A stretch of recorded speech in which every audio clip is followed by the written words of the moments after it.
Hello and welcome to the Pregame Network News Hole, a series where we recap a few things we heard throughout the week. Not necessarily everything and all the big news you'd expect, but a few things we heard and thought were interesting. This episode is for the week of July 31st, 2022. Another pretty slow week. Let's get started.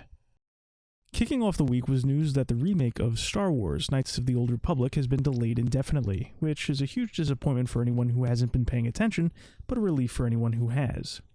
Development of the remake started rocky, with the announcement of the game being in the hands of Aspyr Media, which you could argue has never made a game before, mainly handling ports and other publishing duties since its creation in 1996.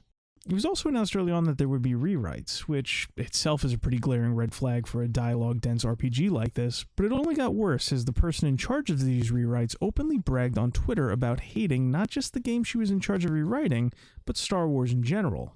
The cancellation comes a week after the developer showed a demo to their partners at Sony and Lucasfilm, and brought with it sudden firings of a few directors on the project.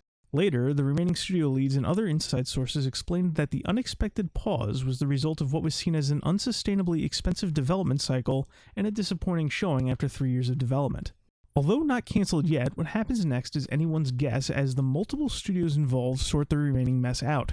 While this may sting for players who are looking forward to it, in the end, it's probably for the best. In the middle of the week, a Final Fantasy XIV player was caught using gameplay mods after streaming footage described as for personal use only.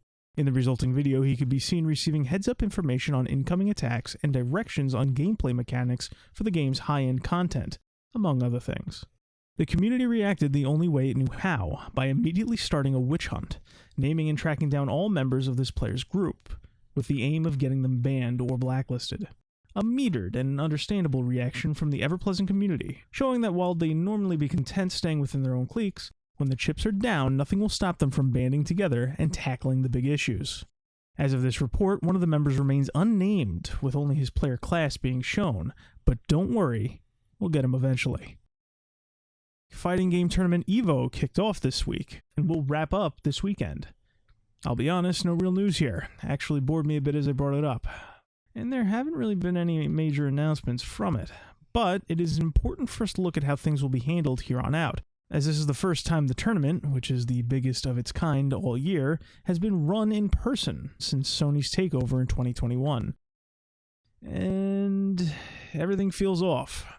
The community the tournament's for continues to stagnate while simultaneously bloating with esports money and questionable new blood. Only this time it's under layers of new and relatively inexperienced management, as the people in charge are a far cry from anyone you'd expect that actually cares about or had history with the scene.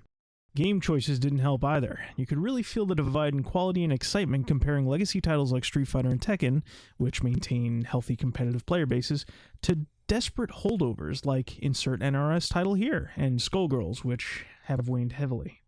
And it's something you feel in the gameplay, and the very visible audience enthusiasm. While not the most promising new start for the slowly weakening community, perhaps when the tournament wraps up tomorrow there will be more to say. Maybe we'll do a debrief next week. But in the meantime, the Tatsunoko side tournament was kind of neat, and so were some of the game intros. So it's not all bad. And now, some smaller stories from throughout the week. Netflix is making another push into gaming, aiming to double their available catalog on the service before the end of the year, for a total of 50 games. Unfortunately for them, less than 1% of the steadily dropping subscriber base has actually partaken in any of the options added since last year's initial attempt. Despite admitting being clueless on what their actual plan is, and openly stating it would be years before they determine how to keep subscribers engaged, Netflix remains committed to potential long-term goals with vague intentions of experimentation and licensing. Company Arcade 1UP has announced a Marvel vs. Capcom collection cabinet, the first stirring of the series since Marvel vs. Capcom Infinite ended support in 2017, and will be the first time Marvel vs. Capcom 2 has been officially available for sale in nearly 10 years, after the digital 7th generation version of the game was delisted in 2013. The cabinet includes all arcade titles from the series, as well as some other related games developed by Capcom for the Super Nintendo Entertainment System, for a total of 8 games. Pre-orders are expected to open in September.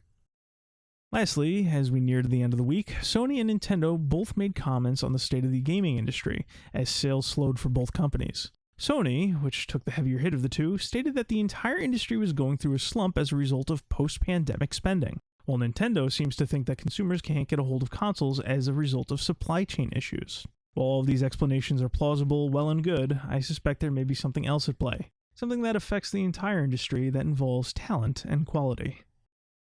And that does it for this week of the Pregame Network News Hole. If you encounter anything you think we'd find interesting throughout the following weeks, send it our way.